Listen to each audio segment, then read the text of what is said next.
Good evening, it's 6 p.m. in Cairo. Time for the English news on Channel 2, presented to you by Manel El-Ibiari. And first, we start with the headlines.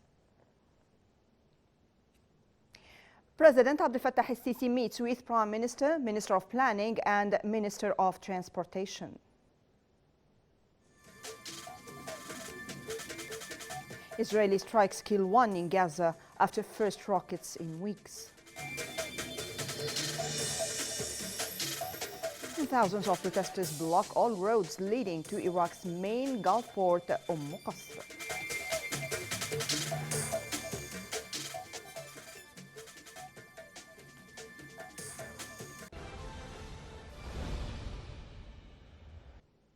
And now to the news in full.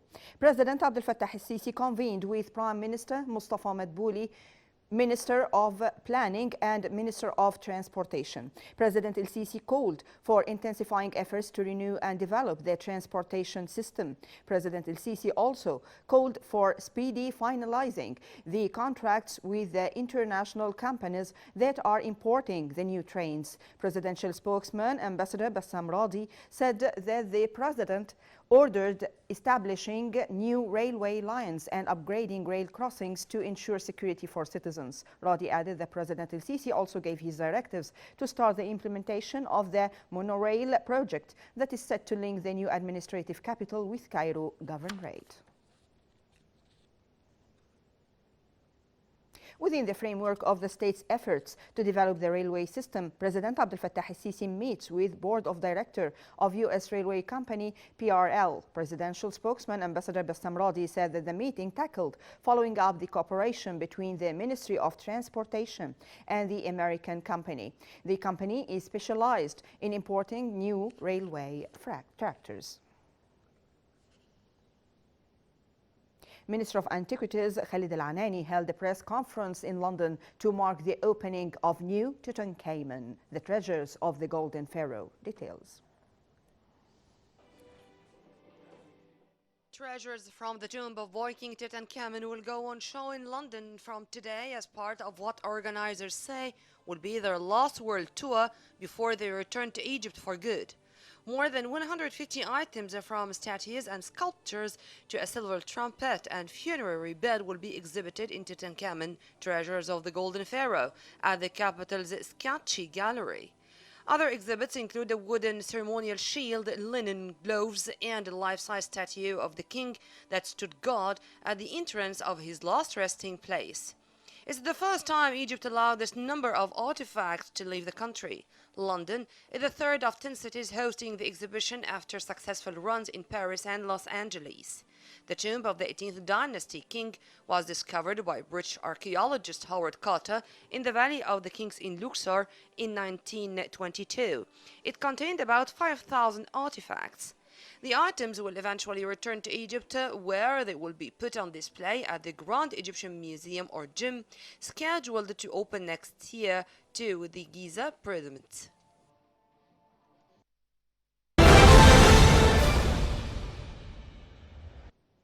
A Palestinian was killed by Israeli occupying forces airstrikes today in an attack launched in response to what they said a rocket fire. Dozens of strikes hit the Palestinian enclave in the early hours, targeting bases of the Strip's Hamas rulers and allied groups. The Israeli army said the strikes targeted a wide range of Hamas targets, including a Hamas naval site, a military compound, and a weapons manufacturing site.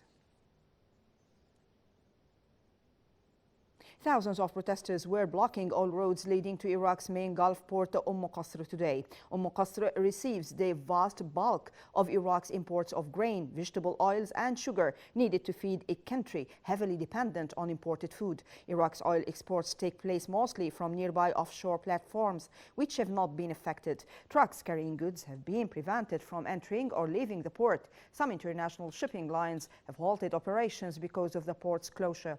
Protesters today burned tires and set up concrete blocks, angered by the anti-right forces' violent attempt to disperse them. Much of the unrest has focused on southern cities in Iraq's Shiite heartland, which also includes its main oil-producing areas.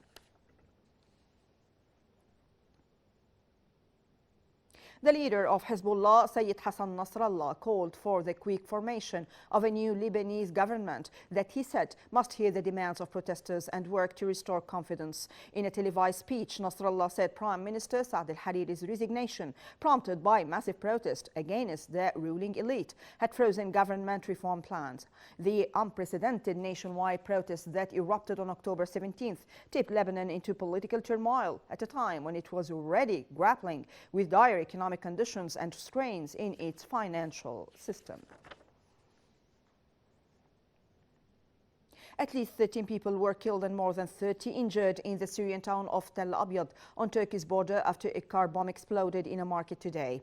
Meanwhile, UN Syria envoy Geir Pedersen voiced hope over talks in Geneva between the Syrian government opposition and civil society despite deep differences after years of war. Pedersen said he was very impressed that the sides were meeting at all to discuss amending the country's constitution ahead of possible elections as part of a UN peace plan. The talks, which began on Wednesday, involve 150 delegates and have no fixed end date.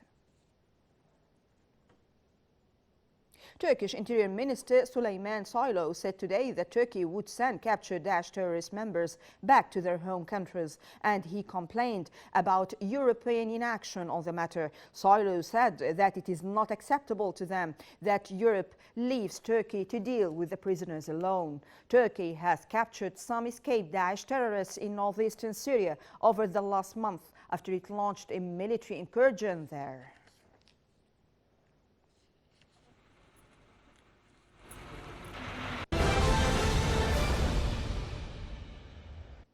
U.S. House Speaker Nancy Pelosi said she expected public hearings in the impeachment inquiry of Republican President Donald Trump to begin this month. In the first formal test of support for the impeachment investigation, Democratic-controlled House on Thursday voted almost entirely 232 to 196 for Pelosi launched the inquiry into Trump's attempt to have Ukraine investigate a domestic political rival in September. The probe focuses on a July 25th telephone call in which Trump asked his Ukrainian counterpart to investigate Democratic political rival Joe Biden, a former U.S. vice president, and his son Hunter.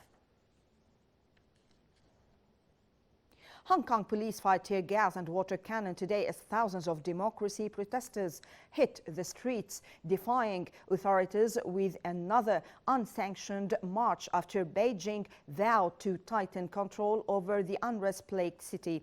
Crowds of black flag protesters, many wearing face masks despite a recent ban, filled the popular shopping district of Causeway Bay, and clashes soon erupted as riot police tried to scatter them. Sustained volleys of tear gas were fired during hours of running battles on the main island, while a water cannon truck chased groups of activists as they blocked roads, built barricades, and vandalized some businesses. 9 Afghan children were killed today when a mine exploded as they walked to school, the latest victims in a growing toll of civilian casualties in the war. The blast happened in the northeastern province of Takhar. Today is a school day in Afghanistan. Civilian casualties have been increasing to record levels this year, despite efforts by the United States and Taliban insurgents to reach a peace deal.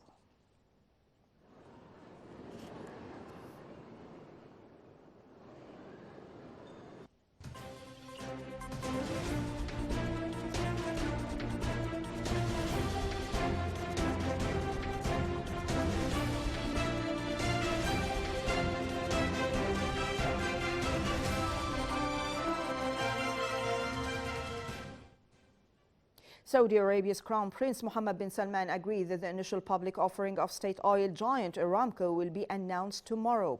The world's top oil company will announce its intention to float ITF on November 3rd. Saudi Aramco officials and advisors have held last-minute meetings with investors over the past few days in an attempt to achieve as close to a $2 trillion valuation as possible ahead of an expected listing launch tomorrow.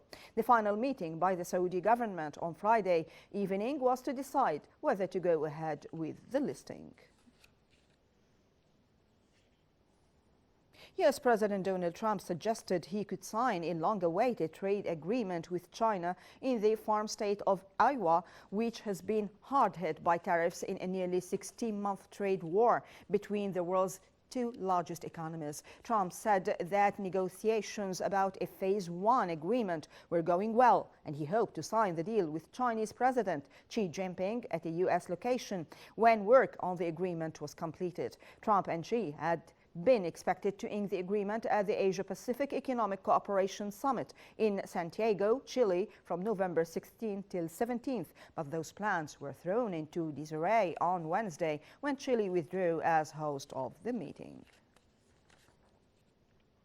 The European Union said that China should make rapid and substantial improvements to the business environment or risk promise fatigue. The comments from the European Union Beijing mission come ahead of China's massive week-long import fair in Shanghai next week, an attempt by the country to showcase its free trade credentials. China has long been dogged by allegations of unfair trade practices, from forced tech transfers to protectionist market entry policy. The country has been criticized for making promises to open its market and not delivering on them. A World Trade Organization arbitrator authorized China to slap tariffs on U.S. imports worth up to $3.58 billion annually in a years-long dispute over U.S. anti-dumping practices. China had asked the WTO for permission to hit the U.S. with more than $7 billion in tariffs in the case.